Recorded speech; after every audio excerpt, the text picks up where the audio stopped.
Vamos continuar aqui.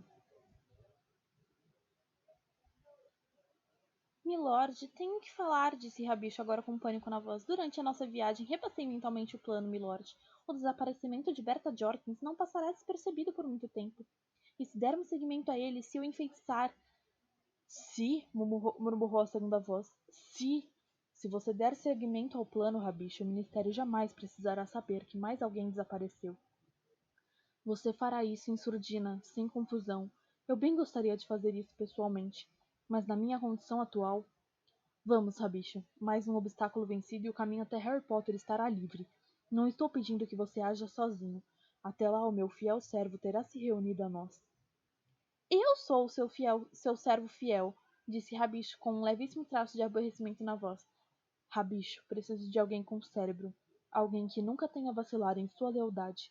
E você, infelizmente, não satisfaz nenhum dos dois requisitos. Eu o encontrei, disse Rabicho, e agora decididamente havia irritação em sua voz. Fui eu que o encontrei. Fui eu que lhe trouxe Berta Jorkins. É verdade, disse o segundo homem, parecendo achar graça. Um lance de genialidade que eu nunca teria achado possível em você, Rabicho. Embora a verdade seja dita, você não fizesse ideia do quanto ela seria útil quando a pegou, não é? Eu achei que ela poderia ser útil, milord. Mentiroso, disse novamente a segunda voz, a zombaria cruel, mais acentuada do que nunca. Mas não nego que a informação da mulher foi preciosa. Sem ela eu nunca poderia ter traçado nosso plano, e por isso você terá a sua recompensa, Rabicho. Vou deixá-lo realizar uma tarefa essencial para mim, uma que muitos seguidores meus dariam a mão direita para realizar. De verdade, milord? Qual? Rabicho parecia outra vez aterrorizado. Ah, Rabicho, você não quer que eu estrague a surpresa.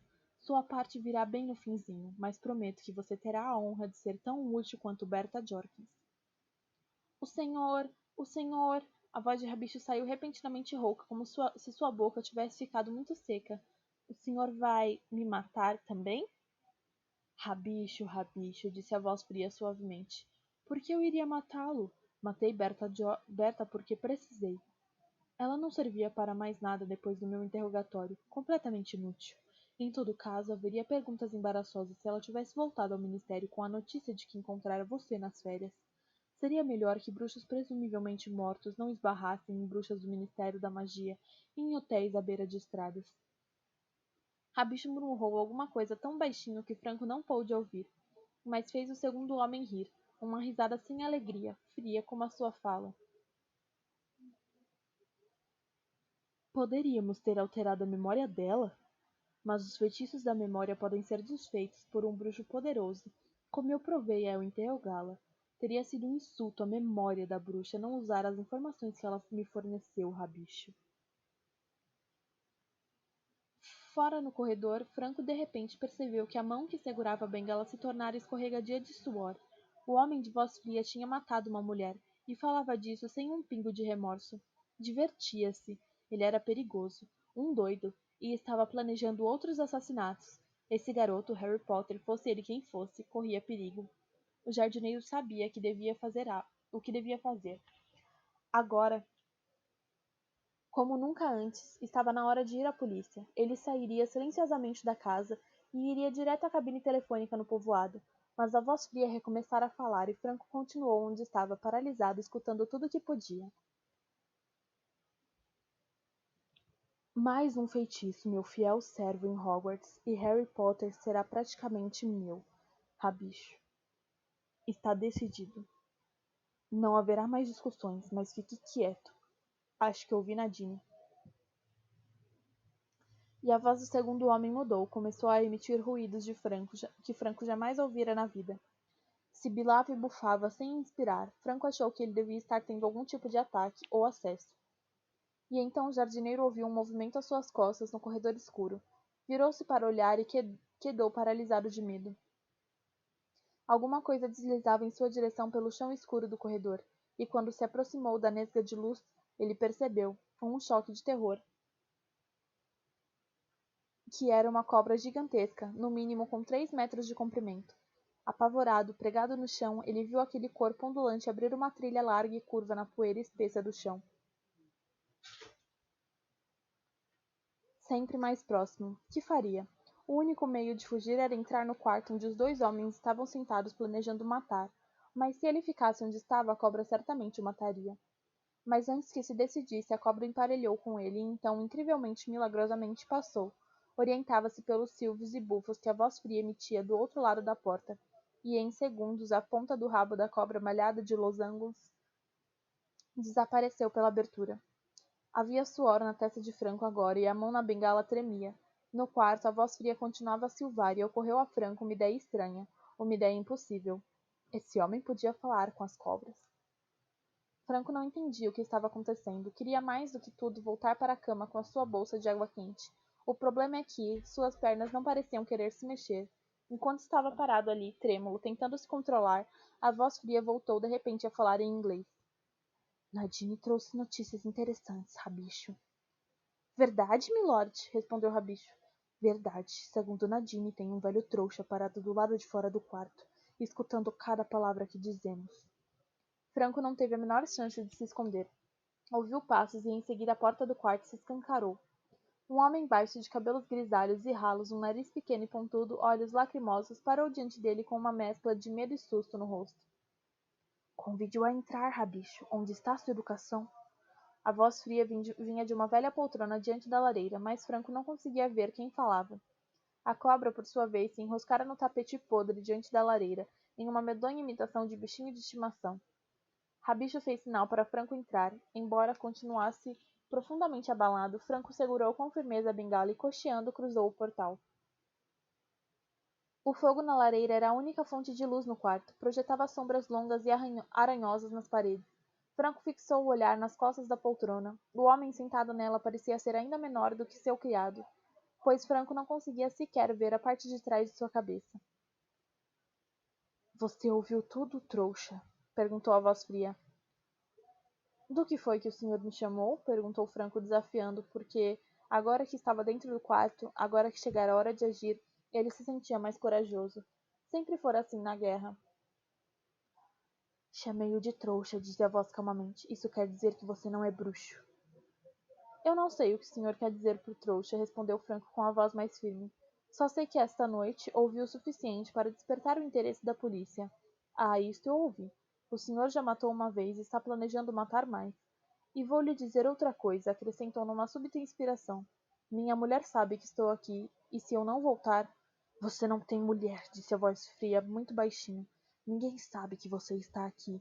Você não disse a ninguém que vinha. Não minta para Lord Voldemort, trouxa, porque você sabe. Porque ele sempre sabe. É mesmo? Retrucou Franco com aspereza. Lord é? Ora, não tenho muito respeito pelos seus modos, milord. Vire se me encare como homem, por que não faz isso? Mas eu não sou o homem, trouxa, retrucou a voz fria, quase inaudível devido ao crepitar das chamas. Sou muito mais do que um homem. Mas, por que não? Vou encará-lo, rabicho. Venha virar minha poltrona. O servo deu um gemido. Você me ouviu, rabicho? Lentamente, com o rosto contraído como se preferisse fazer qualquer coisa a ter que se aproximar do seu senhor e do tapete em que se deitara a cobra, o homenzinho se adiantou e começou a girar a cadeira. A cobra ergueu a feia cabeça triangular e sibilou baixinho quando as pernas da poltrona se prenderam no tapete. E então a poltrona ficou de frente para Franco e ele viu o que havia nela. Sua bengala caiu no chão com estrépito. Ele abriu a boca e soltou um grito. Gritou tão alto que nunca ouviu as palavras que a coisa na poltrona disse ao erguer a varinha. Houve um relâmpago de luz verde, um ruído farfalhante e Franco Bryce desabou. Morreu antes de bater no chão. A 300 quilômetros dali, o garoto chamado Harry Potter acordou assustado. Capítulo 2. A cicatriz. Harry estava deitado de costas, respirando com esforço como se tivesse corrido. Acordara de um sonho vívido, apertando o rosto com as mãos. A antiga cicatriz em sua testa, que tinha a forma de um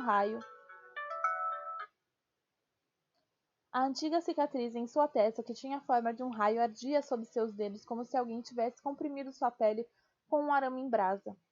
Ele se sentou, uma das mãos ainda na cicatriz, a outra estendida no escuro à procura dos óculos que deixara na mesa de cabeceira.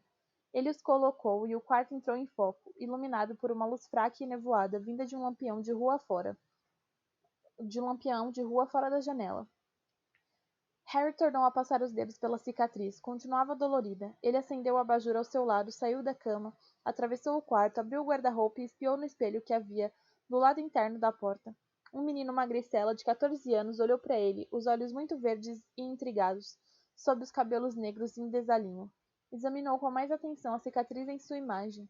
Parecia normal, mas continuava ardendo. Harry tentou se lembrar do que estivera sonhando antes de acordar. Parecera tão real. Havia duas pessoas que ele conhecia e uma que não conhecia. Ele se concentrou, enrugando a testa, tentando se lembrar. Veio à sua mente a imagem pouco nítida de um quarto escuro. Havia uma cobra em cima de um tapete diante da lareira. Um homenzinho chamado Pedro, de apelido Rabicho, e uma voz aguda e fria, a voz de Lord Voldemort. Só de pensar, Harry teve a sensação de que uma pedra de gelo estava descendo para o seu estômago. Fechou os olhos com força e tentou se lembrar que aparência tinha Voldemort. Mas foi impossível. Tudo o que Harry sabia era que, no momento em que a poltrona girara, vira o que estava sentado nela, sentira um espasmo de horror que o acordara. Ou fora a dor na cicatriz. E quem era o velho? Porque sem dúvida havia um velho. Harry o vira cair no chão. Tudo estava ficando confuso. O garoto levou as mãos ao rosto, tampando a visão do quarto em que estava, tentando reter a imagem daquele outro mal iluminado, mas era o mesmo que tentar segurar água com as mãos. Os detalhes agora desapareciam com a mesma rapidez com que ele tentava retê-los. Voldemort e Rabicho estiveram conversando sobre alguém que haviam matado, embora Harry não conseguisse lembrar o nome, e estiveram planejando matar mais alguém. Ele. Harry tirou as mãos do rosto, abriu os olhos e contemplou o quarto a toda volta, como se esperasse ver alguma coisa diferente ali. Como era de esperar, havia uma quantidade extraordinária de coisas diferentes em seu quarto. Havia um malão de madeira aberto ao pé da cama, deixando à mostra um caldeirão, uma vassoura, vestes negras e vários livros de feitiços. Rolos de pergaminho atulhavam a parte do tampo de sua escrivaninha, que não estava levantada por causa de uma enorme gaiola vazia, em que sua coruja muito branca, Edwidge, normalmente se encarapitava. No chão, ao lado de sua cama, havia um livro aberto. Ele o estivera lendo antes de adormecer na véspera. As ilustrações do livro se mexiam. Homens com vestes laranja vivo voavam em vassouras e entravam e saíam no seu campo de visão, jogando uma bola vermelha. Harry foi até o livro, apanhou e assistiu a um dos bruxos marcar um gol espetacular, enfiando a bola por um aro a 15 metros de altura. Então o garoto fechou o livro. Nem mesmo o quadribol, na opinião de Harry, o melhor esporte do mundo, conseguiria distraí-lo naquele momento. Ele repôs o livro voando com os cânons sobre a mesa de cabeceira, dirigiu-se à janela e afastou as cortinas para olhar a rua lá embaixo. A Rua dos Alfeneiros tinha o aspecto exato que uma rua de subúrbio respeitável deveria ter nas primeiras horas de um sábado. Todas as cortinas estavam fechadas, até onde Harry pôde ver no escuro. Não havia um único ser vivo à vista, nem mesmo um gato. Contudo, Harry voltou inquieto para a cama e se sentou, passando mais uma vez um dedo pela cicatriz. Não era a dor que o incomodava. Harry não era estranho à dor e aos ferimentos. Uma vez perdera todos os ossos do braço direito e sentira a dor de recuperá-los em uma noite. O mesmo braço fora perfurado pela presa venenosa de uma cobra, pouco tempo depois. Ainda no ano anterior, ele despencara 15 metros da vassoura em que voava. Estava acostumado com acidentes e ferimentos incomuns. Eram inevitáveis quando se frequentava a escola de magia e bruxaria de Hogwarts e se tinha um pendor para atrair confusões. Não, a coisa que estava incomodando Harry era que a última vez que sua cicatriz doera fora porque Voldemort tinha andado por perto, mas o bruxo não poderia estar ali naquela hora. A ideia de Voldemort estar rondando a Rua dos Alfeneiros era absurda. Harry parou para escutar com atenção.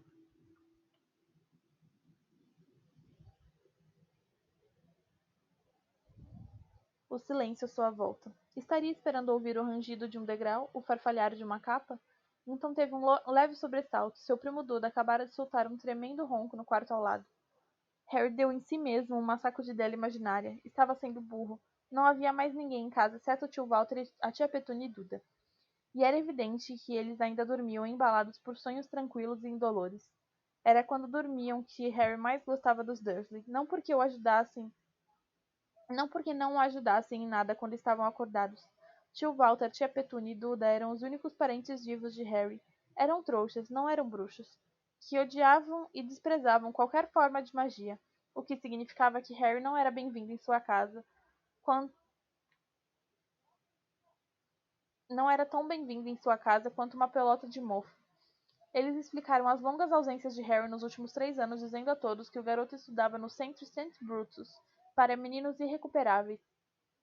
Sabiam muito bem que, como bruxo menor de idade, Harry era proibido de usar a magia fora de Hogwarts, mas não perdiam a mania de culpá-lo por tudo o que acontecia de errado na casa. Harry nunca pudera fazer confidências a eles, nem contar nada de sua vida no mundo da magia. A simples ideia de procurá-los quando acordassem para falar que sua cicatriz estava doendo e que estava preocupado com Voldemort era ridícula. No entanto, era por causa de Voldemort que Harry viera morar com os Dursley. Para início de conversa, se não fosse por aquele bruxo, Harry não teria na testa cicatriz em forma de raio. Se não fosse por Voldemort, o garoto ainda teria paz. Harry tinha 1 ano de idade na noite em que Voldemort, o bruxo mais há um século, o bruxo das trevas mais poderoso do mundo, um bruxo que fora adquirindo poder continuamente durante 11 anos, tinha chegado à sua casa e matado seus pais. Depois, Voldemort brandira sua varinha contra Harry, executar o feitiço que havia liquidado muitos bruxos adultos durante sua ascensão ao poder. E, inacreditavelmente, o feitiço não produzira efeito. Em vez de matar o garotinho, o feitiço se voltara contra o bruxo. Harry sobrevivera, marcado apenas por um corte em forma de raio na testa. Mas Voldemort fora reduzido a uma coisa quase sem vida.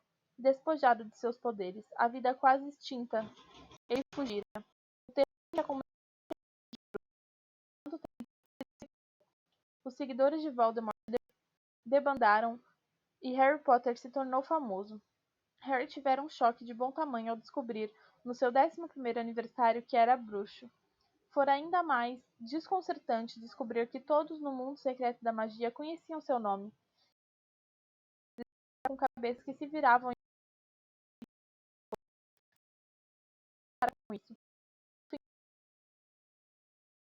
Em Hogwarts, estava o castelo, mas faltava ainda 15 no quarto, desanimado, e seus olhos pousaram nos cartões de aniversário que seus 2 melhores amigos tinham lhe mandado no fim de julho. Que será que diriam se lhes escrevesse para contar que a cicatriz estava doendo? Na mesma hora, a voz de Hermione Granger penetrou sua cabeça aguda, cheia de pânico. Sua cicatriz está doendo, Harry? Isso é realmente sério. Escreve ao professor Dumbledore. Vou verificar no meu livro. Aflições e males comuns da magia. Quem sabe tem alguma coisa lá sobre cicatrizes produzidas por feitiços. Este seria o conselho de Hermione. Vai procurar o diretor de Hogwarts e, enquanto isso, vai consultando um livro. Harry contemplou pela janela o céu azul, quase negro. Duvidava muito que um livro pudesse ajudá-lo. Que ele soubesse, era a única pessoa que tinha sobrevivido a um feitiço como o de Voldemort. Portanto, era pouco provável que encontrasse os seus sintomas descritos em aflições e males comuns da magia. Quanto a informar ao diretor, Harry não fazia a menor ideia de onde Dumbledore passava as férias de verão. Só por um momento divertiu-se em imaginar Dumbledore com suas longas barbas prateadas, vestes compridas de bruxa e chapéu cônico, estirado em uma praia qualquer, passando filtro solar no longo nariz torto. Mas onde quer que Dumbledore estivesse, Harry tinha certeza de que Edwige seria capaz de encontrá-lo. A coruja de Harry havia de entregar uma carta, mesmo sem endereço. Queria escrever. Prezado professor Dumbledore, desculpe o meu incômodo, mas minha cicatriz doeu hoje de manhã.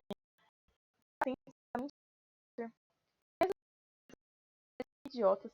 Então ele tentou imaginar a reação do seu outro melhor amigo, Rony Weasley, e num instante o rosto sardento de nariz comprido do amigo começou a flutuar diante de Harry com uma expressão de atordoamento.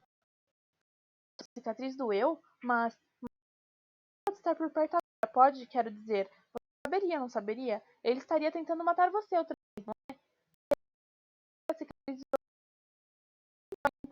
perguntaram a Weasley, tomado que trabalhava na seção de controle do mau uso dos artefatos trouxas no Ministério da Magia, mas pelo que Harry soubesse, não tinha qualquer formação específica em feitiços. Em todo caso, não lhe agradava a ideia de que a família Weasley inteira soubesse que estava assustado por causa de uma dorzinha. A senhora Weasley se preocuparia mais do que Hermione, Fred e George, os gêmeos de 16 anos, irmãos de Rony, poderiam pensar que Harry estava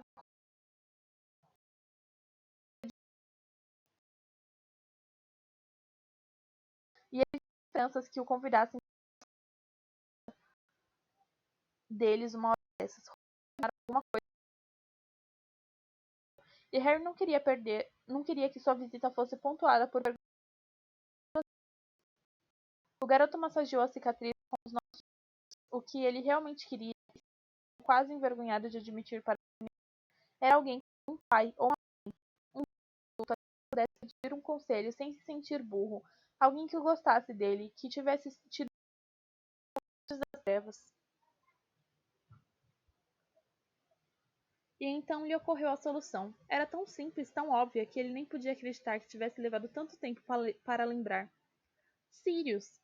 Harry saltou da cama, saiu correndo e se sentou à escrivaninha. Puxou um pergaminho para perto, molhou a pena de águia no tinteiro e escreveu: Caro Sirius. E em seguida parou, pensando qual seria a melhor maneira de contar o seu probleminha, ainda admirado com o fato de não ter pensado nele logo de saída.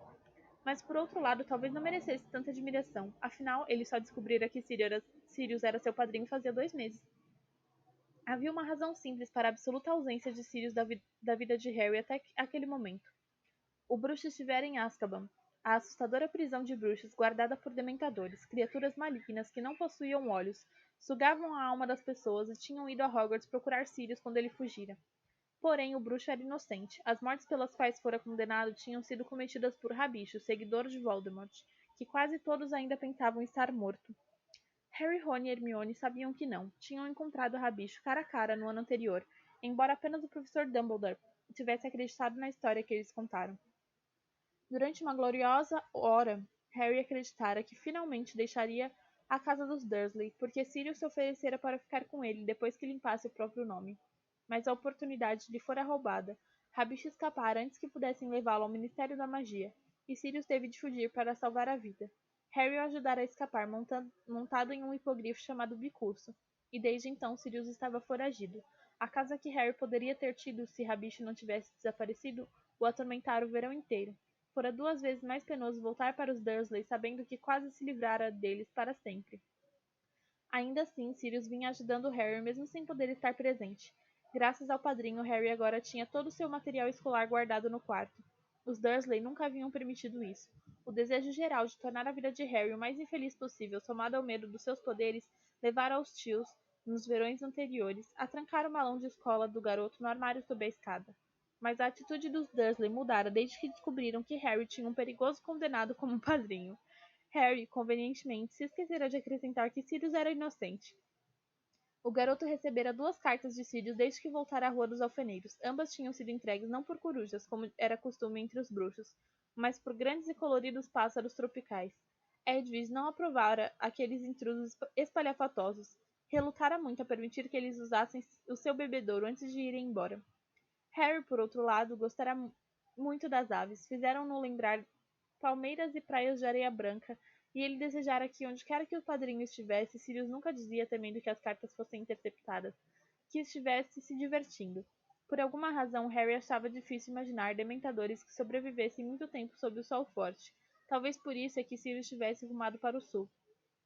As cartas dele, que agora estavam escondidas sob a utilíssima tábua solta do soalho embaixo da cama de Harry, tinham um tom animado, e nas 2 ele lembrava a Harry que o chamasse se um dia precisasse. Bem, ele bem que precisava chamar o padrinho agora. Sua luz de cabeceira parecia estar enfraquecendo, à medida que a luz fria e cinzenta que antecede o nascer do sol penetrava devagarinho no quarto. Finalmente, quando o sol nasceu, quando as paredes do quarto ficaram douradas e quando ele ouviu sons de gente se mexendo no quarto do tio Walter e tia Petúnia, Harry tirou os pedaços amassados de pergaminho de cima da escrivaninha e releu a carta que escrevera. Caro Sirius, obrigado por sua última carta. A ave era enorme, quase não pôde passar pela minha janela. As coisas continuam na mesma por aqui.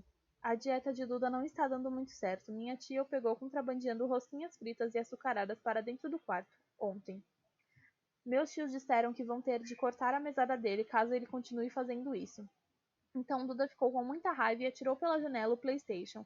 Isso é uma espécie de computador com muitos jogos. Foi realmente uma burrice, porque agora ele não tem nenhum Mega Multilation Parte 3 para distrair as ideias.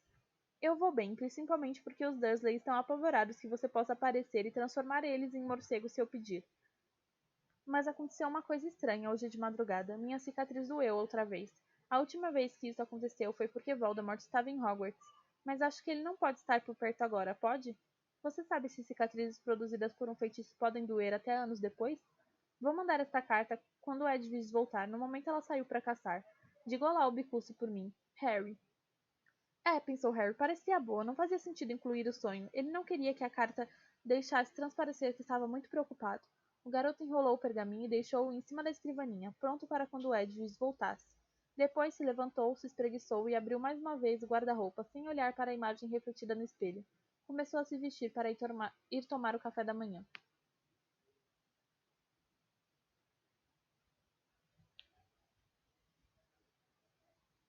Que horas são? Nossa, tá cedo ainda. Acho que eu vou ler mais um, vai. Capítulo 3. O convite. Quando Harry finalmente chegou à cozinha, os três Dursley já estavam sentados à mesa. Nenhum deles ergueu a cabeça quando o garoto entrou ou se sentou. A caraça vermelha de tio Walter estava escondida atrás do matutino Daily Mail. E tia Petúnia partia um grapefruit em quatro, os lábios contraídos por cima dos dentes de cavalo. Duda parecia furioso e carrancudo, e por alguma razão dava a impressão de estar ocupando mais espaço do que de costume. E isso não era pouco, porque ele sempre ocupava sozinho um lado inteiro da mesa quadrada. Quando tia Petúnia pôs um quarto de grapefruit no prato do filho com um trêmulo "Tome, Dudinha, querido", o garoto lançou-lhe um olhar raivoso. A vida de Duda tomara um rumo muito desagradável desde que ele voltara para passar as férias de verão em casa, trazendo o boletim de fim de ano. Tio Walter e tia Petúnia, como sempre, tinham conseguido arranjar desculpas para as notas baixas dele. Tia Petúnia sempre insistia que Duda era um menino muito talentoso, incompreendido pelos professores, enquanto tio Walter sustentava que ele não queria mesmo um filho CDF e educadinho. Eles também passaram por cima das acusações de truculência e intimidação de colegas que havia no boletim. Ele é um garotinho turbulento, mas não faria mal a uma mosca, comentou tia Petúnia chorosa. Contudo, no finalzinho havia uma observação muito bem colocada da enfermeira da escola, que nem mesmo os pais conseguiram justificar. Por mais que tia Petúnia choramingasse que Duda tinha ossos grandes e que seu excesso de peso era na realidade gordura infantil, que ele era um menino em crescimento e precisava de muita comida, o fato era que os fornecedores de uniformes da escola não estocavam calças suficientemente grandes para Duda. A enfermeira da escola vira o que os olhos de tia Petúnia, tão atentos quando se tratava de encontrar marcas de dedos em suas paredes brilhantes e observar as idas e vindas dos vizinhos, simplesmente se recusavam a enxergar que, longe de precisar de alimentação suplementar, Duda atingira aproximadamente o tamanho e peso de um filhote de orca.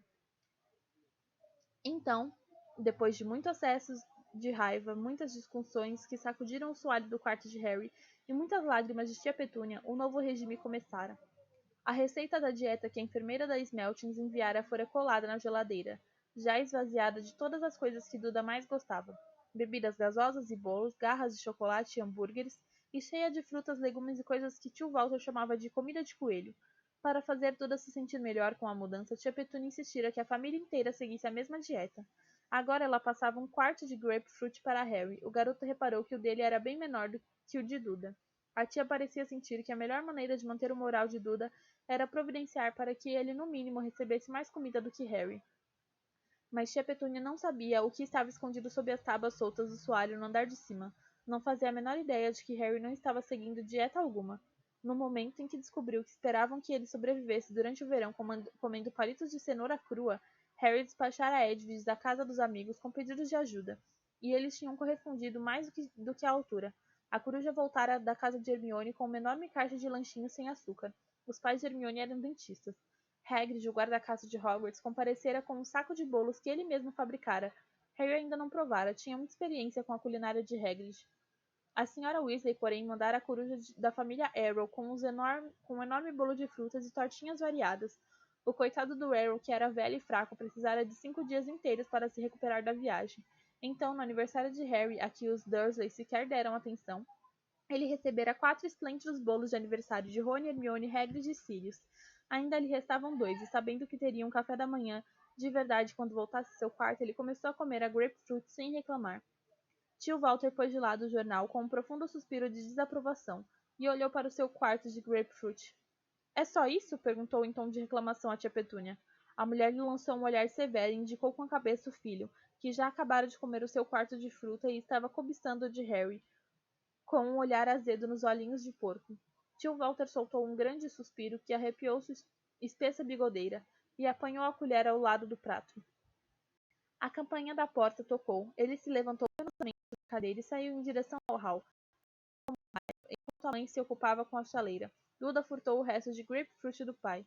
Harry ouviu vozes à porta, alguém rindo e a resposta seca do tio. Então a porta se fechou e seguiu-se um ruído de papel rasgado no hall. Tia Petúnia colocou o bule de chá sobre a mesa e olhou curiosa à volta para ver onde fora o marido. Não precisou esperar muito para descobrir. Passado 1 minuto, ele estava de volta, com o rosto lívido.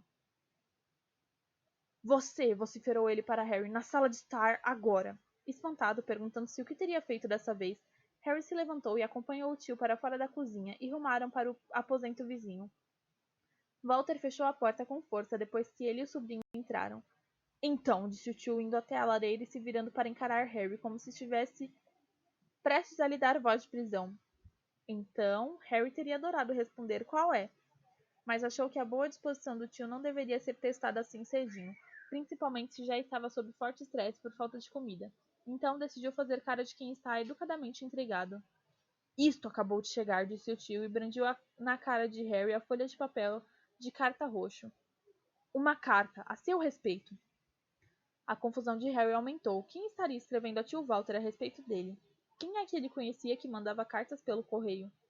Tio Walter olhou aborrecido para Harry, depois baixou os olhos para a carta e começou a ler em voz alta. Prezado Sr. e Sra. Dursley, nunca fomos apresentados, mas tenho certeza de que já ouviram Harry falar muito do meu filho, Rony.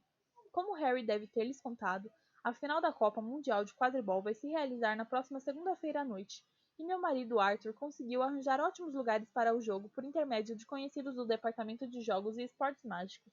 Espero que o senhor e sua mulher nos permitam levar Harry ao jogo, pois é realmente uma oportunidade única na vida. A Grã-Bretanha não cedia a Copa há 30 anos, e as entradas são muito difíceis de se obter. Ficaríamos muito felizes se Harry pudesse passar o resto das férias de verão conosco e de acompanhá-lo em segurança até o embarque para a escola. Seria preferível que ele nos mandasse a resposta o mais depressa possível, da maneira normal, porque o carteiro trouxa jamais entregou correspondência em nossa casa e não tenho muita certeza de que saiba onde é. Esperando ver Harry em breve, subscrevo-me atenciosamente Molly Weasley. PS. Espero ter colado selos suficientes na carta. Tio Walter terminou a leitura, tornou a meter a mão no bolso superior do paletó e tirou mais alguma coisa. Olhe só isto, rosnou, e mostrou o envelope em que chegara a carta da Sra. Weasley, e Harry precisou fazer força para não rir. O envelope estava coberto de selos, exceto por um quadrado de uns 3 centímetros na face, em que a senhora havia espremido o endereço dos Dursley numa letra miudinha. Então, ela colou selos suficientes, disse Harry, tentando fazer parecer que o engano da Sra. Weasley era muito comum. Os olhos do tio faiscaram. O carteiro reparou, disse ele, entre dentes, e estava muito interessado em saber de onde veio a carta. Foi por isso que tocou a campainha. Parecia estar achando muito engraçado. Harry ficou calado. Outras pessoas talvez não entendessem o porquê da preocupação do tio com tantos selos, mas Harry vivera com os Dursley tempo bastante para saber que se incomodavam muito com qualquer coisa até ligeiramente anormal. O pior receio dos dois era alguém descobrir que estavam ligados, por mais remotamente que fosse, com gente como a Sra. Weasley. Tio Walter continuou a olhar feio para Harry, que tentava sustentar uma expressão neutra. Se não fizesse nem dissesse nada idiota, talvez pudesse curtir uma oportunidade que só ocorria uma vez na vida. Esperou o tio dizer alguma coisa, mas o homem simplesmente continuou a fitá-lo com raiva. Harry resolveu então quebrar o silêncio. Então, posso ir? Perguntou. Um ligeiro espasmo passou pela caraça púrpura do tio. Os bigodes se arrepiaram. Harry achou que sabia o que estava acontecendo por trás daquela bigodeira. Uma batalha encarniçada em que dois instintos muito fundamentais de tio Walter se confrontavam. Permitir que Harry fosse seria fazer o garoto feliz, uma coisa que o tio lutava para evitar havia 13 anos. Por outro lado, deixar que Harry sumisse para a casa dos Weasley o resto do verão seria livrar-se dele 2 semanas mais cedo do que os Dursley poderiam ter sonhado. E tio Walter detestava ter Harry em casa. Aparentemente, para ganhar tempo para pensar, ele baixou os olhos para a carta da Sra. Weasley. Quem é essa mulher? Perguntou, examinando a assinatura com desagrado. O senhor já a viu. É a mãe do meu amigo Rony. Estava esperando ele descer do trem da escola no fim do ano letivo. Quase dissera Hogwarts, e isso certamente irritaria o tio. Ninguém jamais mencionava o nome da escola de Harry em voz alta na casa dos Dursley. Tio Walter amarrou a cara, enorme, como se tentasse se lembrar de uma coisa muito desagradável. Uma mulher feita uma rolha de poço, rosnou finalmente. Uma penca de filhos de cabelos vermelhos? Harry franziu a testa. Achou que era demais o tio chamar alguém de rolha de poço, uma vez que seu filho, Duda, finalme- finalmente atingira a forma que vinha ameaçando atingir desde os 3 anos de idade. Ter mais largura do que altura. Tio Walter tornou a examinar a carta. Quadribol, resmungou. Quadribol, que droga é isso? Harry sentiu nova pontada de aborrecimento. É um esporte, respondeu secamente. Joga-se montado numa Está bem, disse o tio em voz alta. Harry observou com alguma satisfação que ele parecia ligeiramente em pânico. Pelo visto, seus nervos não iriam suportar o som da palavra vassouras em sua sala de estar. Refugiou-se outra vez no exame da carta. Harry viu os lábios do tio formarem as palavras, nos mandasse a resposta da maneira normal. Tornou a fechar a cara. Que é que ela quer dizer da maneira normal? Bufou ele. Normal para nós, explicou Harry, e, antes que o tio pudesse interrompê-lo, acrescentou. O senhor sabe, pelo correio coruja? Isso é que é o normal para os bruxos. Tio Walter fez uma cara tão indignada como se Harry tivesse dito um palavrão. Trêmulo de raiva, lançou um olhar nervoso para a janela, como se esperasse ver os vizinhos com os ouvidos colados na vidraça. Quantas vezes tenho que lhe dizer para não mencionar esta anormalidade sob o meu teto? Sibilou ele. O rosto agora um intenso tom de ameixa. Você fica parado aí, vestindo as roupas com que Petúnia e eu cobrimos suas costas ingratas. Só depois que Duda não quer mais elas, disse Harry com frieza, pois na realidade estava vestindo uma suéter tão grande que ele precisava fazer 5 dobras nas mangas para poder usar as mãos, e que lhe caía abaixo dos joelhos da calça jeans, muito larga. Não vou admitir que você fale comigo assim, disse o tio, tremendo de raiva. Mas Harry não precisava aturar isso. Ia longe o tempo em que era obrigado a aceitar todas as regras idiotas dos Dursley. Não ia seguir a dieta de Duda e não ia deixar o tio impedi-lo de assistir à Copa Mundial de Quadribol, não se dependesse dele. Harry inspirou profundamente para se acalmar e então disse: Muito bem, posso assistir à Copa Mundial de Quadribol? Posso ir agora. É que eu tenho uma carta para Sirius que quero terminar. O senhor sabe, o meu padrinho? Conseguira, dissera as palavras mágicas. Ficou então observando o tom púrpura no rosto do tio ir clareando desigualmente, fazendo parecer um sorvete de groselha mal misturado. Você está escrevendo para ele? Indagou o tio Walter numa voz falsamente calma. Mas Harry vira as pupilas dos olhos dele se contraírem com repentino medo. Bem, disse Harry em tom casual. Já faz um tempo que ele não tem notícias minhas e o senhor sabe. Se não receber nada, pode pensar que aconteceu algum problema. Ele parou para gozar o efeito de suas palavras. Quase pôde até ver as engrenagens girando por baixo dos cabelos do tio escuros, grossos e caprichosamente repartidos. Se Walter tentasse impedir Harry de escrever para Sirius, este pensaria que o garoto estava sendo maltratado. Se dissesse que o sobrinho não podia ir à Copa Mundial de Quadribol, o garoto ia escrever contando ao padrinho que teria certeza de que Harry estava sendo maltratado. Só havia uma coisa para tio Walter fazer. Harry via a conclusão se formando no cérebro do tio como se sua caraça bigoduda fosse transparente. O garoto tentou não sorrir e manter o rosto mais inexpressivo possível. E então? Bem, está bem, então. Pode ir para a casa dessa rolha, dessa idiota, para essa tal de Copa Mundial. Escreva respondendo a esses Weasley para virem apanhá-lo. Veja bem. Não tenho tempo para acompanhar você por todo o país. E pode passar o resto do verão lá. E pode dizer ao seu padrinho, diga a ele que você vai. Ok, então, disse Harry animado. O garoto se virou e saiu pela porta da sala de estar, brigando com a vontade de saltar no ar e gritar. Ele ia para a casa dos Weasley e ia assistir à Copa Mundial de Quadribol. Já no corredor, ele quase colidiu com Duda, que estivera escondido atrás da porta na esperança de ouvir Harry levar um passo fora. Ficou chocado ao ver o largo sorriso no rosto do primo.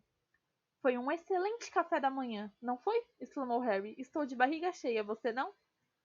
Rindo-se Rindo-se da cara de espanto de Duda, Harry subiu a escada saltando 3 degraus de cada vez e correu para dentro de seu quarto. A primeira coisa que viu foi que Edwige voltara. Estava na gaiola espiando Harry com seus enormes olhos cor de âmbar, estalando o bico de um jeito que significava que estava aborrecida com alguma coisa. Exatamente o que a estava aborrecendo tornou-se visível quase na mesma hora. Ai! Gemeu Harry. Algo que lembrava uma minúscula bola de tênis cinzenta e emplumada acabara de bater do lado da cabeça de Harry. Ele massageou a cabeça furiosamente, erguendo os olhos para ver o que o atingira, e viu uma corujinha mínima, pequeno bastante para caber na palma de sua mão, chiando excitada pelo quarto como se fosse um busca-pé. O garoto percebeu que a coruja deixara cair uma carta a seus pés. Ele se abaixou, reconheceu a letra de Rony e abriu o envelope. Dentro havia um bilhete apressado. Harry, papai conseguiu as entradas. Irlanda contra a Bulgária. Na noite de segunda, mamãe escreveu aos trouxas para convidar você. Talvez a carta já tenha chegado. Não sei quanto tempo demora o correio dos trouxas. Pensei em lhe mandar esse bilhete pela Peach. Harry olhou bem para a palavra Peach, depois para a minúscula coruja que voava velozmente em volta da luz do teto. Que nome mais esquisito para uma coruja. Talvez ele não tivesse entendido a letra de Rony. Voltou ao bilhete. Vamos buscar você, quer os trouxas gostem ou não. Você não pode perder a Copa. Só que mamãe e papai acham que é melhor a gente primeiro fingir que está pedindo permissão. Se eles disserem sim, mande logo Pete com a sua resposta. E iremos buscar você às 5 horas no domingo. Se eles disserem não, por favor, mande Pete de volta depressa. Iremos buscá-lo no domingo às 5 horas assim mesmo. Hermione está chegando hoje à tarde. Percy começou a trabalhar Departamento de Cooperação Internacional em Magia. Não fale em ir para o exterior enquanto estiver aqui, a não ser que queira que ele lhe arranque as calças pela cabeça. Até mais, Rony. Calma aí, disse Harry quando a corujinha tirou um rasante da cabeça dele, batendo as asas loucamente. Harry só pôde supor que, de orgulho por ter entregado a carta à pessoa certa. Vem cá, preciso que você leve a minha resposta. A corujinha voou até o topo da gaiola da coruja de Harry. Edwis olhou-a friamente, como se a desafiasse a tentar se aproximar mais. Harry tomou a pena de águia mais uma vez, apanhou um pergaminho limpo e escreveu. Rony, está tudo certo. Os trouxas disseram que eu posso ir. Vejo vocês amanhã às 5. Mal posso esperar, Harry.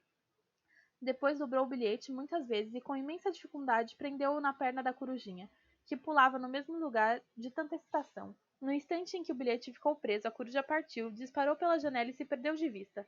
Harry se virou para Edwis. Está com disposição para fazer uma longa viagem? Perguntou. A coruja piou com uma certa dignidade. Pode levar isso aos Sirius para mim? Disse ele, apanhando a carta. Espera aí, quero terminar. Ele tornou a desenrolar o pergaminho e apressadamente acrescentou um postscriptum. Se quiser entrar em contato comigo, estarei na casa do meu amigo Rony Weasley até o fim do verão. O pai dele arranjou entradas para a gente assistir a Copa Mundial de Quadribol. Terminada a carta, ele amarrou a perna de Edwis. Ela ficou anormalmente quieta, como se tivesse decidido a mostrar ao dono como é que uma verdadeira coruja correio devia se comportar. Vou estar na casa de Rony quando você voltar, está bem? Harry a informou. A coruja deu uma bicadinha carinhosa no dedo do garoto. Depois, com um ruído farfalhante, abriu as enormes asas e saiu voando pela janela aberta. Harry observou-a desaparecer ao longe. Depois entrou de quatro embaixo da cama, soltou a tábua do soalho e apanhou um pedação de bolo de aniversário. Sentou-se no chão para comê-lo, saboreando a felicidade que o invadia. Ele comia bolo e Duda só comia grapefruit. Fazia um belo dia de verão, sua cicatriz estava perfeitamente normal. Ele ia deixar a Rua dos Alfeneiros no dia seguinte e ia assistir à Copa Mundial de Quadribol. Naquele momento era difícil se preocupar com alguma coisa, até mesmo com Lord Voldemort. E acabou mais um capítulo, pessoal. Eu vou só encerrar hoje, que eu não tô afim de fazer raid pra ninguém, nem sei se tem alguém online. Então é isso, pessoal. Um beijão pra vocês, até amanhã e fui!